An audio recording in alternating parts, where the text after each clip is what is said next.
உலகம் சுற்றும் வர்ணம் FM.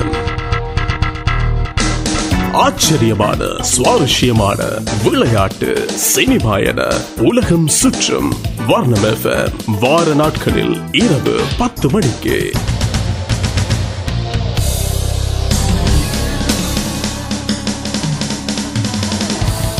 அமெரிக்க பாராளுமன்றத்தின் பிரதிநிதி சபை மற்றும் செனட் சபை உறுப்பினர்களை தெரிவு செய்வதற்கான தேர்தல் பராக் ஒபாமாவின் ஜனநாயக கட்சி தோல்வி கண்டுள்ள நிலையில் எதிர்க்கட்சியான குடியரசுக் கட்சி வெற்றி பெற்றுள்ளது. ஐசிசியினால் வருட வருடம் நடத்தப்படும் விருது வழங்கும் விழா இவ்வருடம் வருகின்ற 15ஆம் 16ஆம் தேதிகளில் நடைபெற உள்ளது. இந்நிலையில் ஐசிசியினால் வழங்கப்படும் மக்கள் விருப்ப தெரிவு விருதை இந்தியாவின் வேகப்பந்து வீச்சாளர் புவனேஸ்வர் குமாருக்கு போய் சேர்ந்துள்ளது. இவ்விருதை சச்சின் டெண்டுல்கர், குமார் சங்கக்காரா, மகேந்திர சிங் தோனியை தொடர்ந்து பெறும் 4வது வீரர் இவர் என்பது குறிப்பிடத்தக்கது. சச்சின் டெண்டுல்கரின் சுயசரிதை புத்தகமான பிளே இட் மை வே என்ற புத்தகம் நாளை வெளியாக உள்ளது. 416 பக்கங்களை கொண்ட இந்த புத்தகம் சச்சினின் 24 வருட கால கிரிக்கெட் வாழ்க்கையை சித்தரிக்கின்றது. இந்த புத்தகத்தின் முதல் பிரதியை இன்று சச்சின் டெண்டுல்கர் அவருடைய தாயாருக்கு வழங்கியுள்ளார். உலகம் சுற்றும் வர்ணம். ஐசிசியினால் வருடா வருடம் அறிவிக்கப்படும் ஐசிசியின் கனவு அணிகளான டெஸ்ட் மற்றும் ஒருநாள் அணிவிபரத்தை சர்வதேச கிரிக்கெட் பேரவை இன்று வெளியிட்டது. இதில் டெஸ்ட் அணியின் தலைவராக ஆஞ்சலோ மேத்யூஸும் ஏனைய டெஸ்ட் அணி வீரர்களாக குமார் சங்கக்காரா மற்றும் ரங்கன ஹேரத் ஆகியோர் இடம்பெற்றுள்ளதோடு ஒருநாள் அணியில் அஜிந்த மெண்டிஸும் இடம்பெற்றுள்ளார். இவ்வாறு ஐசிசியின் கனவு அணியில் இடம் பிடித்து நாட்டுக்கு பெருமை சேர்த்த இந்த வீரர்களுக்கு ஜனாதிபதி தனது ட்விட்டர் பக்கத்தின் மூலமாக தனது வாழ்த்துக்களை தெரிவித்துள்ளார். இந்திய மற்றும் இலங்கை அணிகளுக்கு இடையிலான 2வது ஒருநாள் சர்வதேச போட்டி நாளை மதியம் 1:30 இடம்பெறவுள்ளது. போட்டி அகமதாபாத்தில் இடம்பெறவுள்ளமை குறிப்பிடத்தக்கது.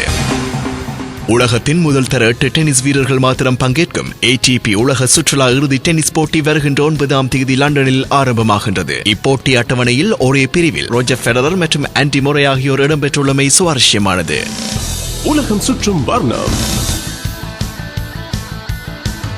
இளைய தளபதி விஜய் கத்தியின் மெகா வெற்றியை தொடர்ந்து தனது 58வது திரைப்படமான மாரீசன் திரைப்படத்தில் நடிக்கவுள்ளார். இத்திரைப்படத்தின் படப்பிடிப்பு வருகின்ற 10ஆம் தேதி ஏற்கனவே அமைக்கப்பட்டுள்ள மிக பிரம்மாண்டமான அரண்மனையில் இடம்பெறவுள்ளது. இத்தகவலை இயக்குனர் சிம்புதேவன் உறுதிப்படுத்தியுள்ளார்.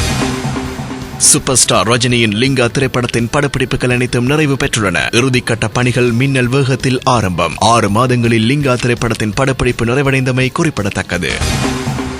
திருட்டு சிடிக்களை ஒழிப்பதற்கு நடிகர் விஷால் சிடி கடைகளுக்கு நேரடியாக இறங்கி போராடி குரல் கொடுத்ததற்கு இளைய தளபதி விஜய் தனது ட்விட்டர் பக்கத்தில் வாழ்த்துக்களை தெரிவித்துள்ளார்.